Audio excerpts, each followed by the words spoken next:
Oh, right. Hari ni aku dekat Air Motorbike nak cari motor lah. Rasanya bulan 11 ni mesti ada diskaun bulan 11 ni. Bang. Abang lap apa tu bang? Lap seat. Lap seat Oh. Ya bang. Saya rasa nak cek motor. So bulan 11 ni ada diskaun apa-apa ke bang? Bulan 11 macam biasa bang. 11 mesti 11 ada diskaun. 11 hari bulan 11. 11.11 price drop. Untuk motor besar kita ada diskaun 1111. Untuk motor kecil RM111. Oh. Ini 111 bang? Yang ini 111. Motor kecil. Ini banyak kapcai ni. Ya, Kalau macam ni bang? Kapcai ni semua? kapcai. 111. 111 juga? Uish, ini kawan kasih motor besar ni bang. Kawan kasih motor Ini besar. 111 tak bang? Ini motor besar 650cc. 1111. Uish, dia tambah satu lagi bang? Ya, tambah satu. Tambah satu. Ini kalau Ducati ni bang, 111 juga bang?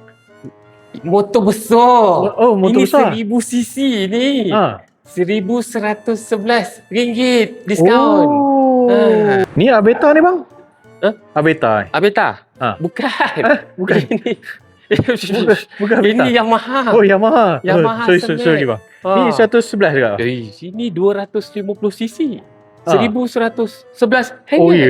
Sekejap, saya pening abang explain sikit boleh? Saya explain.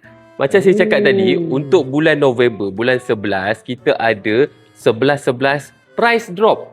Daripada 1 November sampai 15 November.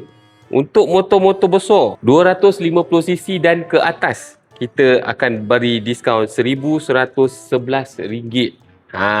Untuk motor-motor kecil, moped, bawah 250cc, moped dan juga skuter, kita akan beri diskaun sehingga RM111. Tapi ada beberapa selected motorcycle sahaja. Ada 111 motosikal yang terpilih sahaja.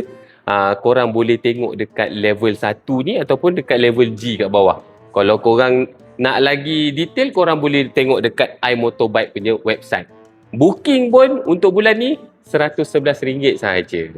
Okay guys, jangan lupa datang all showroom iMotorbike. Sekarang saya dekat Glen Mary lah, paling dekat dengan saya. Bye-bye.